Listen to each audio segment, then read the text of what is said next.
نحمده ونصلي ونسلم على رسوله الكريم أما بعد فأعوذ بالله من الشيطان الرجيم بسم الله الرحمن الرحيم الصلاة والسلام عليك يا سيدي يا رسول الله وعلى آلك وأصحابك يا سيدي يا حبيب الله۔ درس فقہ میں آج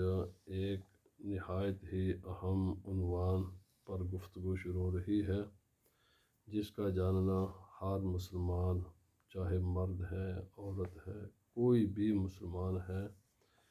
اس کا ان مسائل کو جاننا اور ان پر عمل کرنا بے حد ضروری ہے،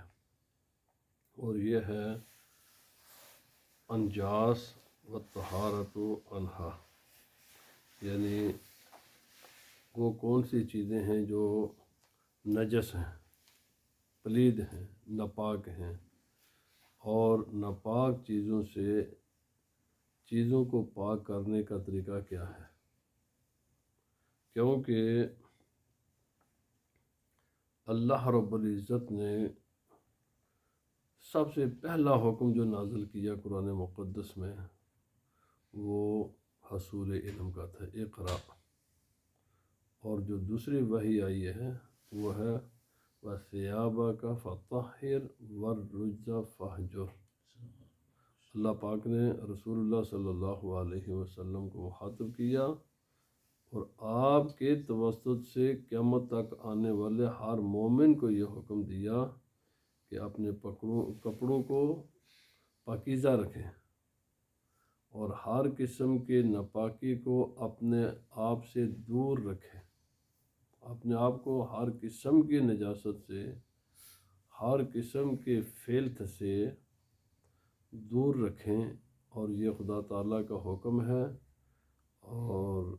اس لیے اس پر عمل کرنا واجب ہے۔ بندے کے پاس کوئی اختیار نہیں ہے کہ وہ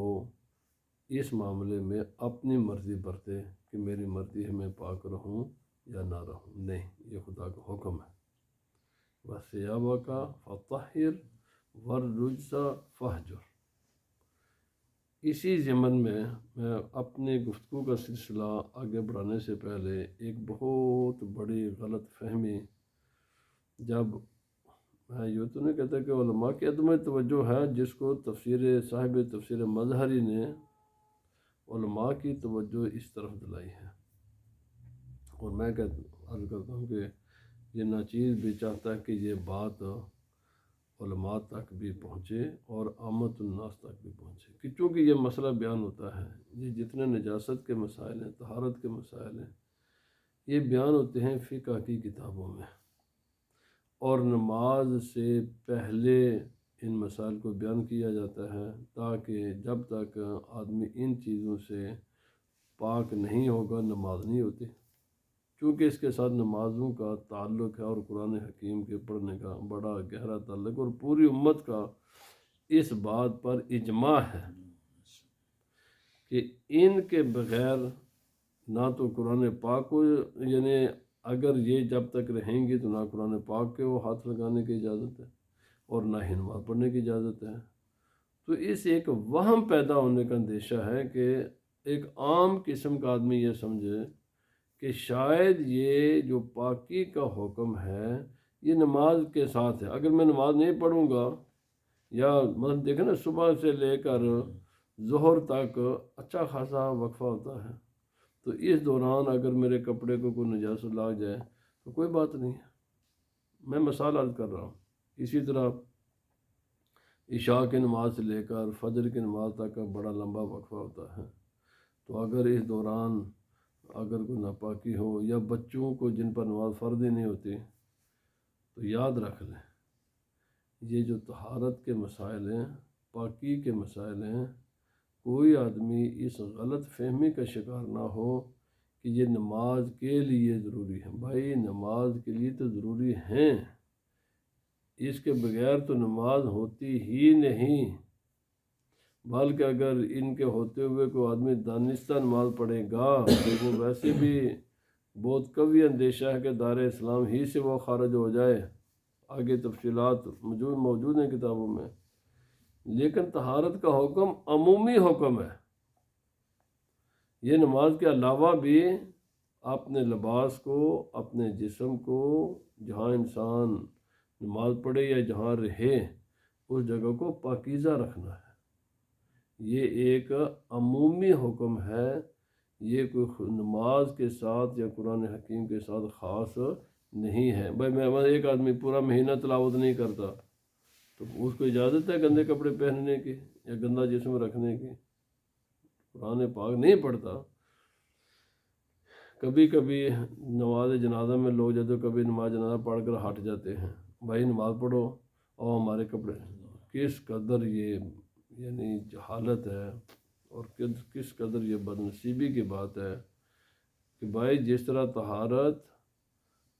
5 وقتہ نمازوں کے لیے ضروری ہے، اسی طرح نماز جنازہ کے لیے بھی ضروری ہے،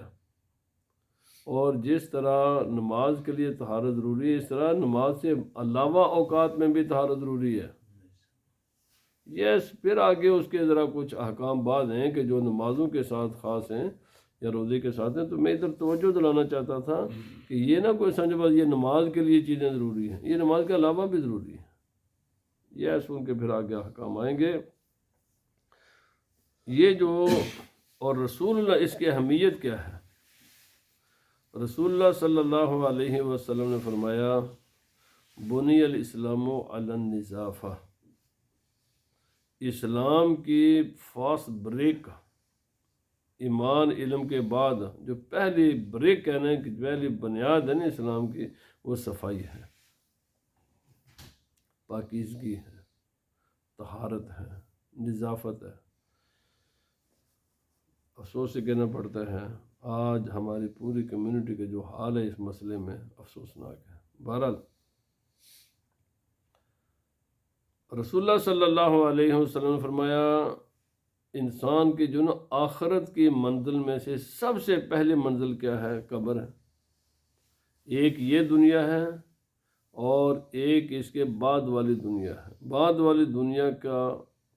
جو پہلا اسٹیشن ہے، پہلی منزل ہے، وہ قبر ہے۔ اور فرمایا قبر میں سب سے پہلے جس چیز کی وجہ سے بندے کو عذاب دیا جائے گا نا، وہ 3 کام ہیں۔ ایک وہ انسان کہ جسے پیشاب پخانہ کرتے وقت احتیاط نہ کرے اور گندگی واپس اس کے جسم پر آئے، اس طرح پیشاب و پخانہ کرے کہ گندگی اس کے جسم کو لگ جائے بغیر اس کی بے احتیاطی سے، اور پھر اس کو اپنے جسم سے الگ نہیں کرتا وہ۔ یہ پہلا سبب ہے عذاب قبر کا۔ دوسرے نمبر پر عذاب قبر کا جو بڑے بڑے اسباب ہیں 3 ہیں، وہ ان میں سے ایک یہ ہے کہ پیشاب کی چھینٹوں سے اپنے آپ کو نہ بچانا، اور دوسرا سبب ہے غیبت کرنا، کسی بھی انسان کی ایسے انداز میں اس کی برائی بیان کرنا کہ اگر وہی بات اس کے چہرے پر کہی جاتی تو اسے ناگوار گزرتا۔ غیبت عذاب قبر کے بڑے اسباب میں سے ایک سبب ہے۔ اور تیسرے نمبر پر چغل خوری ہے، ادھر سے بات اٹھائی ادھر جا کر سنا دی، اور ادھر سے بات کو اٹھایا ادھر آ کر سنا دیا، اور فتنہ فساد نفرتیں لوگوں کے دلوں میں پیدا کرنا، یہ عذاب قبر کے 3 مین اسباب ہیں۔ رسول اللہ صلی اللہ علیہ وسلم نے فرمایا، حدیث پاک میں آتا ہے، اور رسول اللہ صلی اللہ علیہ وسلم جا رہے تھے کہ اچانک سرکار دو عالم صلی اللہ علیہ وسلم 2 قبروں کے پاس آپ کھڑے ہوں گے۔ آپ نے صحابہ کرام سے فرمایا کہ جاؤ بھائی کچھ درخت کی شاخیں لے آؤ۔ صحابہ کرام درخت کی شاخیں لے کر آ گئے۔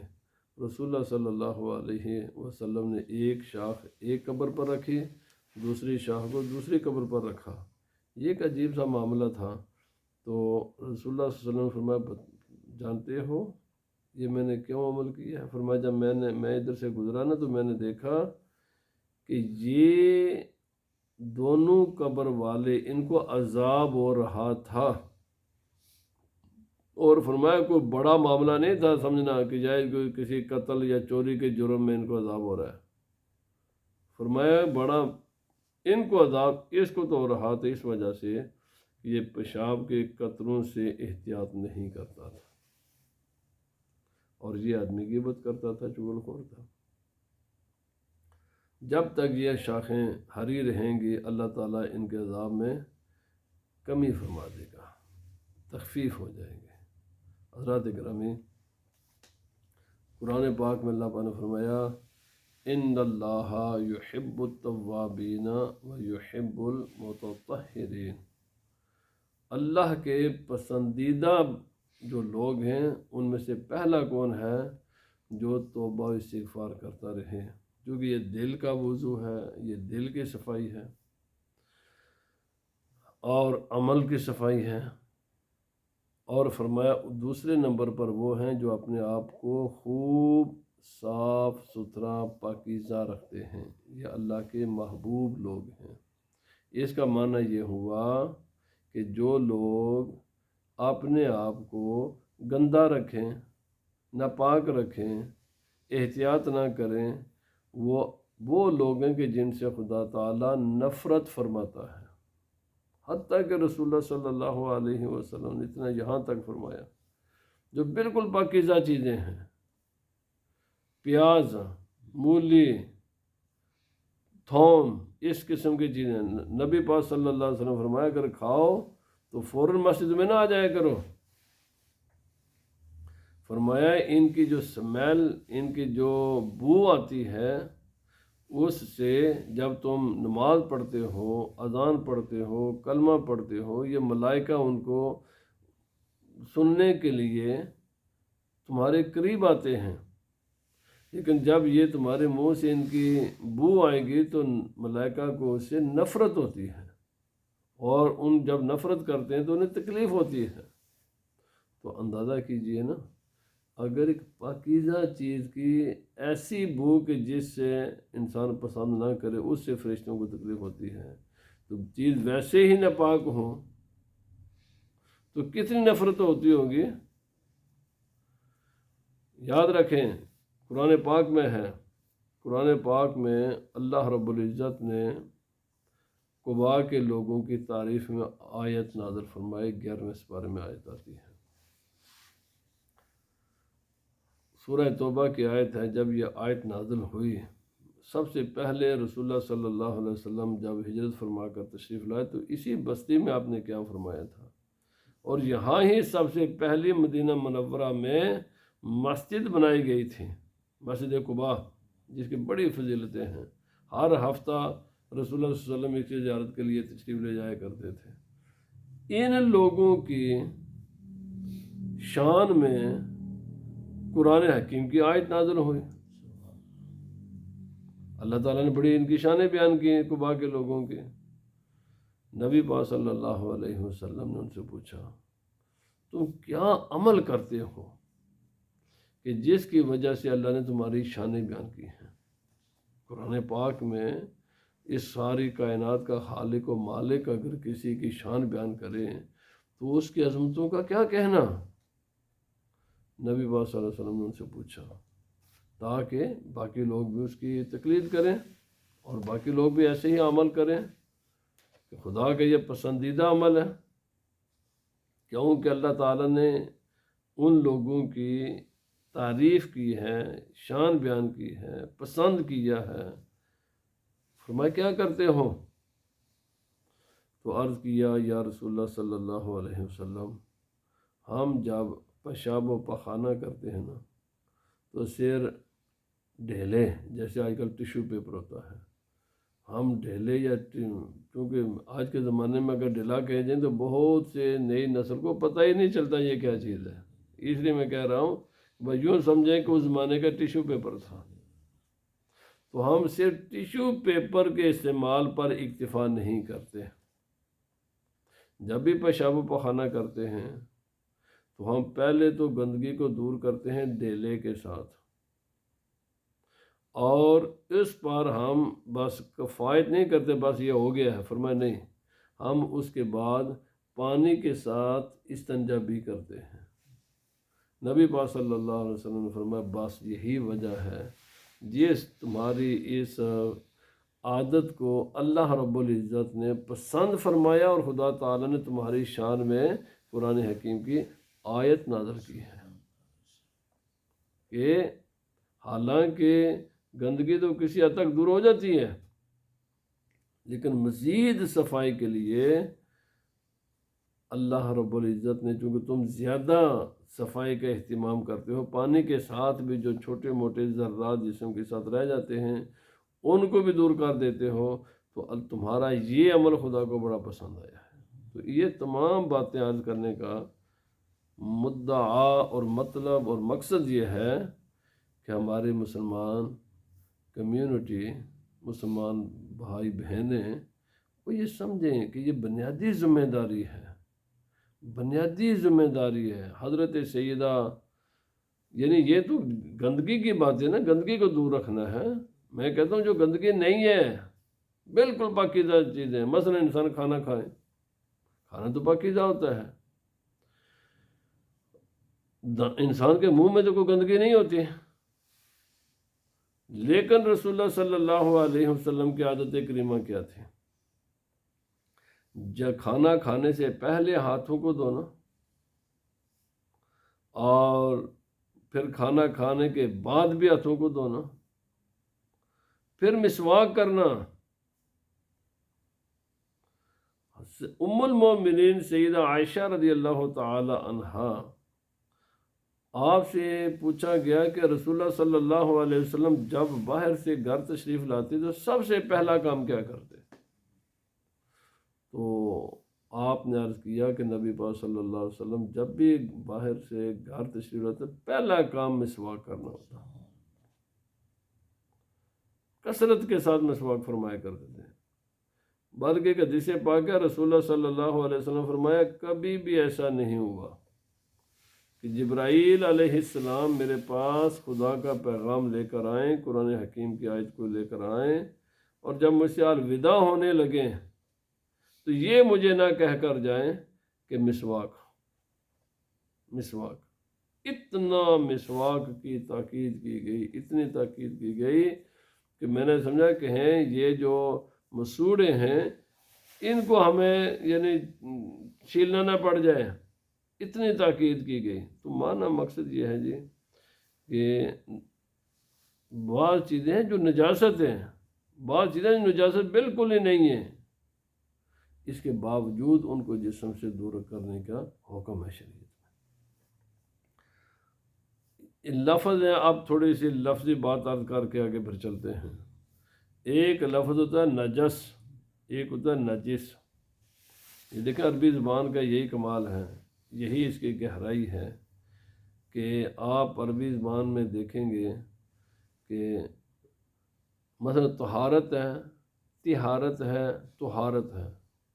چینجنگ کیا ہو رہی ہے؟ صرف تا کی حرکت بدلتی ہے نا، جب طہارت، طہارت، طہارت، تینوں کے معنی مختلف ہیں۔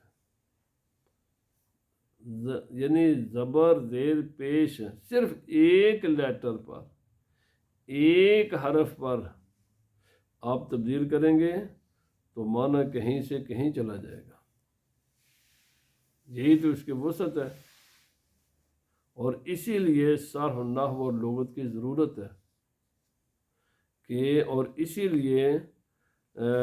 مثلا یہ حرکات کا خیال رکھنا بڑا ضروری ہوتا ہے، کیونکہ حرکت جب چینج ہوتی ہے، حرکت بدلتی ہے تو معنی بدل جاتے ہیں۔ مثلا نجس،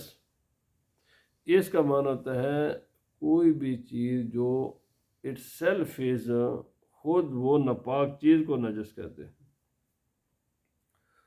مثلا پخانہ ہے، پیشاب ہے، شراب ہے، خون ہے، یہ ساری چیزیں ان کے لیے عربی زبان میں لفظ ہے نجس۔ اور جس کپڑے کو لگ جائے، اگر جسم کو لگ جائے تو وہ کپڑا نجس ہوتا ہے، اس کو نجس نہیں کہا جا سکتا عربی زبان میں، نجس زیر کے ساتھ کہیں گے۔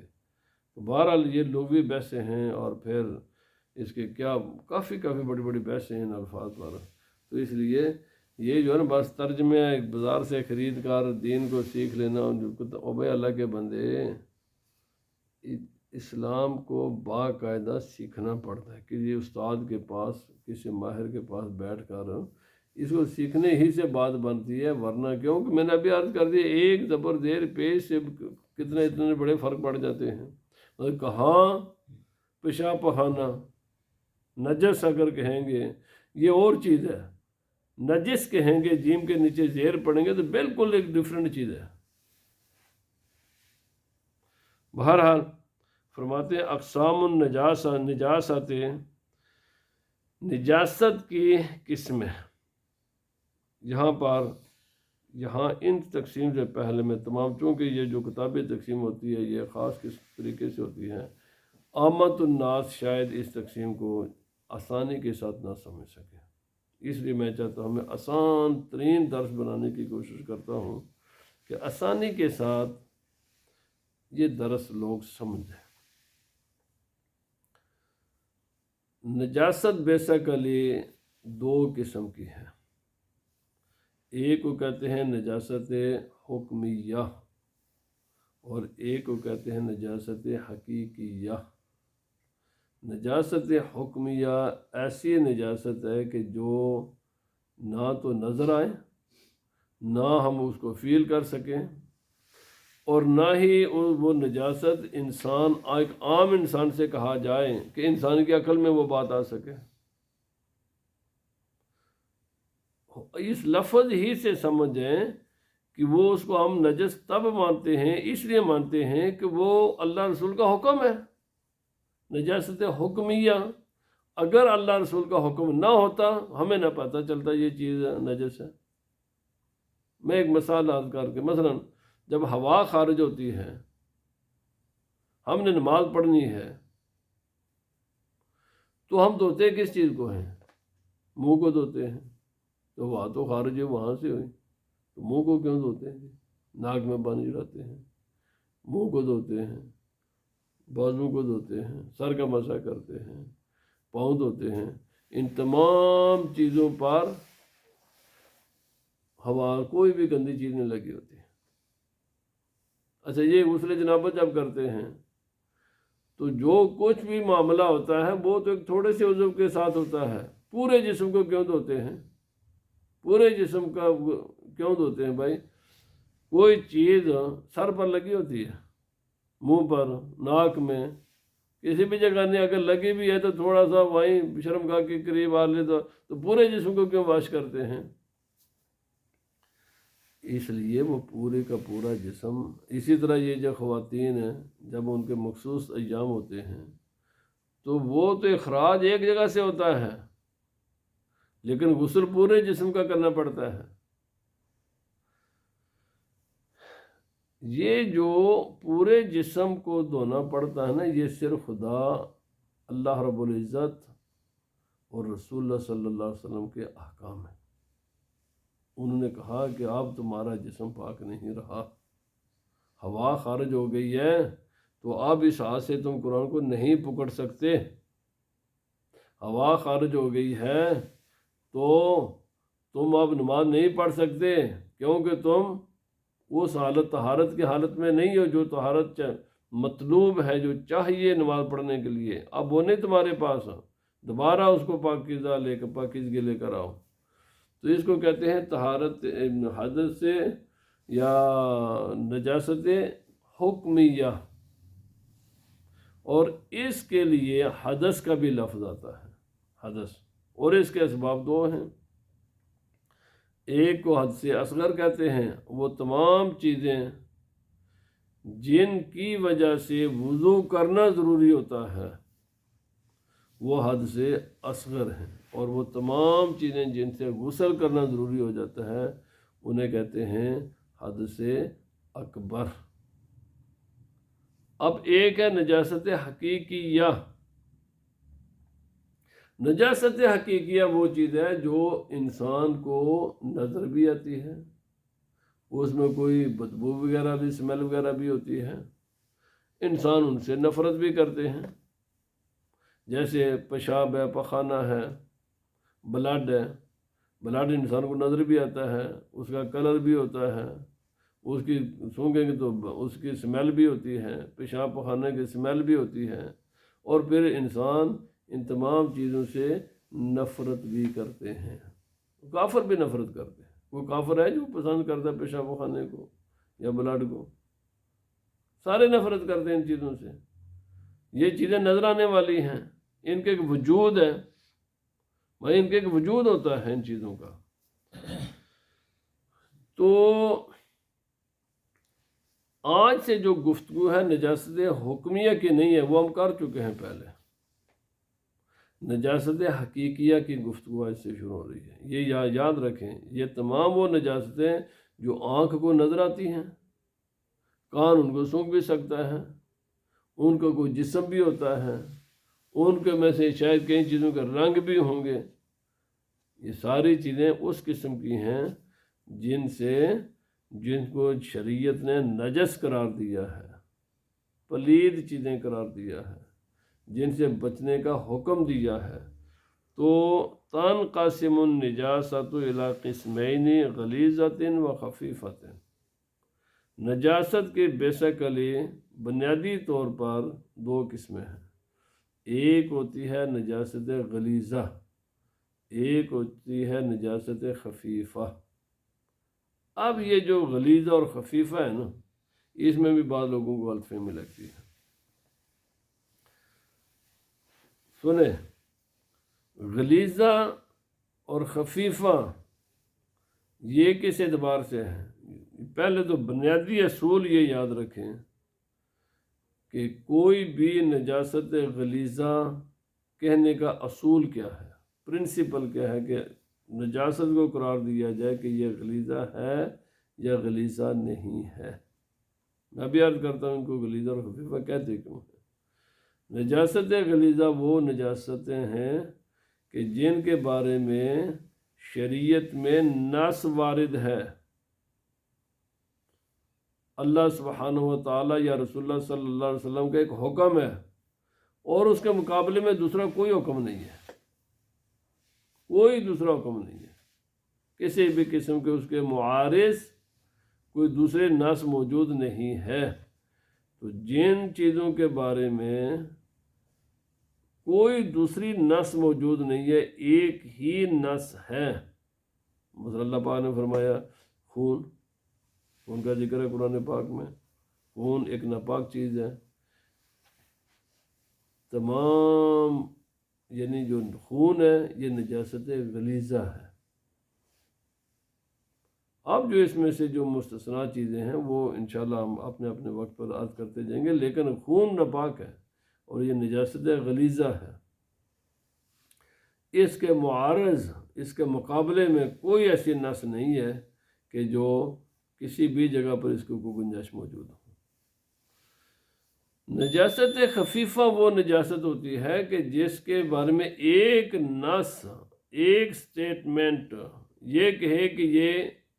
ناپاک چیز ہے، اور دوسری کہے نہیں یہ پاک ہے،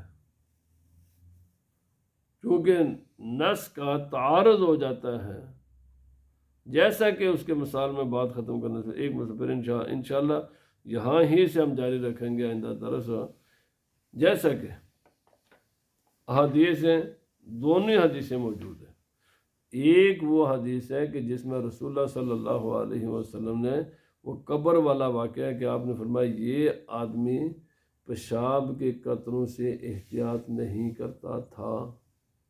نص ہے، حدیث پاک ہے، صحیح حدیث پاک ہے، موجود ہے،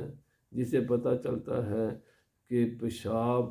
ایک ناپاک چیز ہے، کوئی شک و شبہ نہیں ہے۔ اس حدیث پاک میں سے کوئی دوسری بات ثابت نہیں ہوتی، لیکن اسی کے مقابلے میں ایک دوسری حدیث پاک ہے، وہ بھی صحیح حدیث پاک ہے کہ کچھ لوگ اگرچہ یہ منافقین تھے، یہ نبی پاک صلی اللہ علیہ وسلم کے پاس آئے مدینہ منورہ میں بڑا مشہور واقعہ بخاری شریف میں، مسلم شریف میں، باقی کتب حدیث میں، مدینہ شریف میں کچھ دن رہنے کے بعد انہوں نے شکایت کی کہ ہمیں مدینہ منورہ کی جو فضا ہے یہ ہمارے ساتھ کوئی مطابقت نہیں رکھتی، ہم بیمار ہو گئے ہیں، ہمیں بیماریاں لاحق ہو گئی ہیں، یہ ہمارے موافق نہیں ہے۔ تو رسول اللہ صلی اللہ علیہ وسلم نے حکم دیا کہ فلاں مقام پر چلے جاؤ اور وہاں اونٹ ہیں، ان اونٹوں کو چراؤ بھی اور ان کا پیشاب پیو، ان کے پیشاب پینے کا حکم دیا۔ صحیح حدیث پاک ہے۔ اب ایک حدیث، اب ظاہر بات ہے کوئی ناپاک چیز پینے کی اجازت تو نہیں دی جا سکتی، اور نبی پاک صلی اللہ علیہ وسلم نے انہیں ان کا علاج تجویز کیا، اور آگے بحثیں ہیں، وہ لمبی لمبی بحثیں ہیں، لیکن حدیثیں تو ثابت ہے۔ اب ایک نص کہتی ہے کہ یہ جو اونٹ کا پیشاب ہے یہ ناپاک ہے، ایک نص کہتی ہے یہ پاک ہے، ان میں دو بالکل اپوزٹ چیزیں ہیں۔ تو جب یہ اپوزٹ ہو گئیں تو ان کا حکم نرم ہو گیا، تو ہم اس کو کہیں گے یہ نجاست خفیفہ ہے، یہ اصول ہے۔ ایسی نصوص جو کسی بھی چیز کے بارے میں نجس قرار دی جائے قرآن و سنت میں، اور اس کے مقابلے میں کوئی نص نہ ہو، تو وہ تمام چیزیں نجاست غلیظہ ہوں گی، اور وہ چیزیں کہ جس کے مقابلے میں کوئی نص بھی موجود ہے، ایک نص دوسرے نص کے معارض ہے، مقابلے میں ہے، جمع نہیں کیا جا سکتا، تو وہ چیزیں نجاست خفیفہ بن جائیں گے، رہیں گی وہ نجس۔ اب یہ سنیں حکم، کیا دھونے میں خفیفہ غلیظہ کہتے کیوں ہیں؟ کیا وہ خفیفہ کی اجازت ہے جسم کے ساتھ یا کپڑوں کے ساتھ رکھنے کی؟ بھائی نہیں اجازت ہو، دونوں کو دھونا، عوام کا یہ مسئلہ ہی نہیں ہے، یہ علماء کے مسائل ہیں، دونوں کو جسم سے بھی دور کرنا ہے،